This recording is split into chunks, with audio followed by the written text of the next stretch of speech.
여호와께서 그 향기를 받으시고 그 중심에 이르시되 내가 다시는 사람으로 말미암아 땅을 저주하지 아니하리.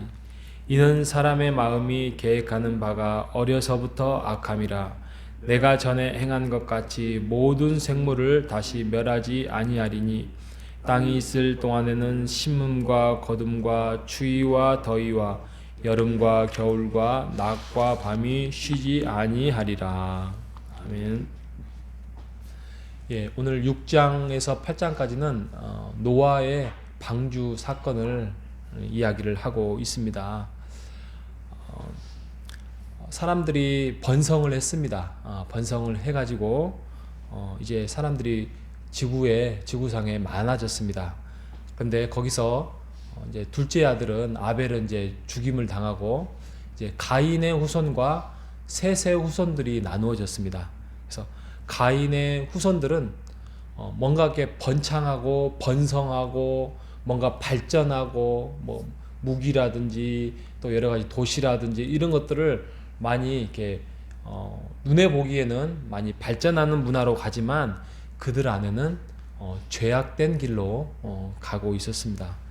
그 반면에 셋의 후손들은 뭔가 초라하고 뭔가 연약해 보이지만 그래도 여호와의 신앙을 유지하며 경건의 삶을 걸어가는 그러한 후손들로 되어 있습니다. 그럼에도 불구하고 이 지구상에는 자연스럽게 죄를 짓고 또 죄의 열매를 맺고 죄의 현상을 만들어내고 있었습니다. 그래서 하나님께서 한 사람을 선택해서 하나님이 마음의 정함을 이제 행동하게 하십니다. 그래서 비록 부패함과 포악함에도 불구하고 하나님은 노아의 홍수라는 노아를 통하여서 방주를 만들라는 말씀을 선언하시지요. 그런데 이 방주만도 거의 100년이 넘습니다. 100년 동안에 하나님은 그 때를 기다리셨습니다.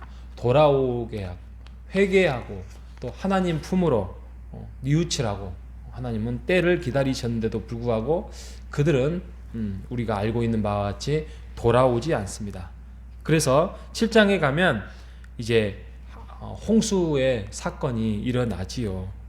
그래서 수많은 비뿐만이 아니라 샘에서 물이 터지고 모든 지구상에 있는 것들을 멸절하게 됩니다. 그래서 40일 동안 어디에서 그 많은 물들이 생겨나지 못할 알지 못할 정도로 깊음의 샘들이 터졌다라고 이야기를 하고 있습니다. 홍수가 나고 해일이 나고 쓰나미 같은 현상이 일어났습니다. 그래서 수많은 생명이 죽게 되었습니다. 방주 안에 8명의 노아의 가족들이 살아남았지요. 그 방주는 그 물로 인하여서 또 물살로 인하여서 또 천둥 번개를 통하여서 흔들리기는 했지만 안전했지요. 우리가 이게 생각을 해보면 주의 말씀 안에 거하는 거, 우리가 주님의 안에서 주님과 동행하는 삶을 살아갈 때 흔들림은 있어요. 흔들림은 있지만 생명은 살아남습니다.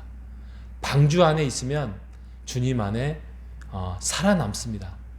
주의 명령 앞에 우리 순종하면 살아남습니다. 그런데 그 방주 안에 있지 아니하고 주님의 말씀, 주님의 영, 주님의 교회 그 안에 있지 아니하고 세상 안에 있을 때는 언젠가는 방주 안에 들어오지 않는 한 정말 안타까운 일들이 벌어질 수밖에 없습니다. 우리가 방주 안에 거하기만 한다면, 주님 안에 거하기만 한다면, 주의 말씀 안에 거하기만 한다면 우리를 안전하게 인도하시는 하나님이 우리를 지키시고 인도하신 것을 믿고 주님 안에서 거하는 여러분 되시기를 바랍니다. 8장에 가면 8장에 이제 홍수가 일어나서 세상의 것들은 다 죽었습니다. 식물이든 동물이든 사람이든 생명력이 있는 것들은 다 죽었습니다. 얼마나 황량했겠습니까? 그 대지가 황량했지요. 식물도 없고 집도 없고 모든 것들이 처음부터 다시 시작을 해야 되죠. 거의 뭐 그 창세기 1장에 오늘 말씀에도 이제 읽었던 말씀에 보면 이 말씀을 먼저 보면 6장 22절에 보면 땅이 있는 동안에 심음과 거둠과 추위와 더위와 여름과 겨울과 낮과 밤이 쉬지 아니한다라는 말씀이 뭐예요? 그러니까 허무하고 공허한 상태에 지금 있는 거죠.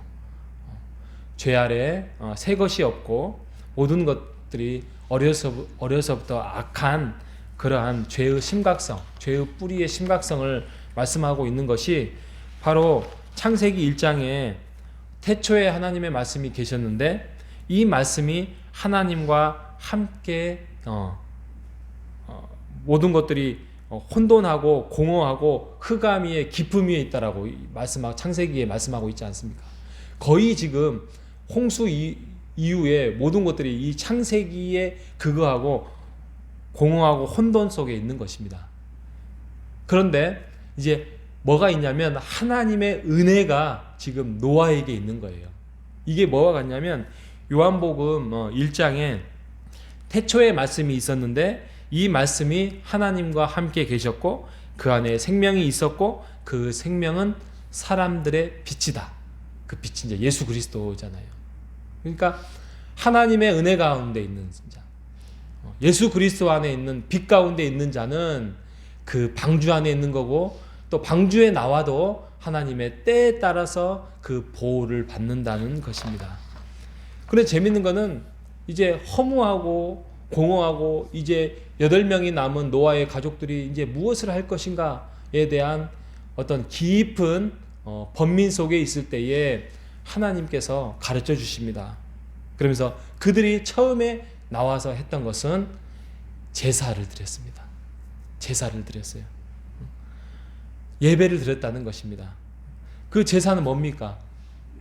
나의 죽고 사는 문제는 창조주 하나님께 달려 있습니다.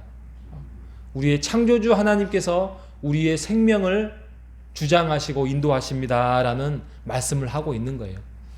그 제사에는, 그 예배에는 희생이 들어있고 하나님께 드림이 들어있고 또 인생 우리의 주인은 하나님이라는 고백이 들어있는 것입니다. 우리가 2023년도가 이제 시작되었습니다. 우리가 금년 한 해는 하나님 앞에 예배 드리는 자의 삶. 그래서 우리의 희생과 우리가 하나님께 드림과 또 우리의 인생의 주인은 하나님이라는 고백이라는 그런 차원 안에서 예배에 성공하는 여러분 되시기를 바랍니다. 하나님께서 그 향기를 받으실 겁니다. 오늘 21절에 보면 여호와께서 그 향기를 받으셨다라고 말씀을 하고 있습니다.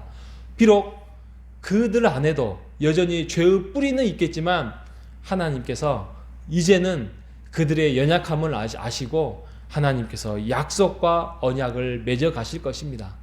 우리에게도 마찬가지입니다. 우리의 연약함, 또 우리의 넘어짐, 또 우리의 한탄 이런 것들이 있을지라도 우리가 예배 안에서 하나님을 찾고 만나고 교제한다면 하나님께서 우리를 위로해 주시고 방주 안에 우리를 보호하셨던 것처럼 우리를 교회 안에서 또 우리의 영적인 교회 공동체 안에서 우리를 지키시고 인도하실 것입니다. 두려워할 이유 없습니다. 염려할 필요 없습니다. 흔들림은 비록 있고 또 번쩍번쩍 천둥번개의 소리 때문에 두려움이 있을지라도 하나님의 언약 아래 있는 백성은 하나님께서 지켜주실 것입니다.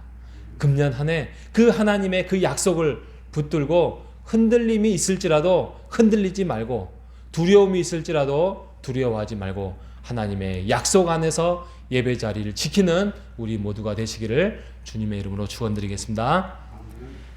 하나님 아버지 감사합니다. 하나님의 은혜 가운데 거하는 자, 방주 안에 거하는 자요. 방주 안에 거하는 자, 생명이 있는 자요. 그 생명이 있는 자는 예수 그리스도 안에 거하는 자라고 하나님께서 오늘 말씀을 통하여서 알려주셨습니다. 하나님께 예배한다는 것은 하나님이 우리를 창조하신 목적을 인식한다고 하였사오니 우리가 하나님께 예배를 성공하는 금년 한 해가 될 수 있도록 인도하여 주시옵소서. 희생과 드림과 주인됨을 깨달아서 우리가 하나님께 예배를 드릴 때 하나님 그 예배의 향기를 받으시고 우리에게 금년 한 해 큰 복으로 인도하여 주시옵소서. 살아계신 예수님의 이름으로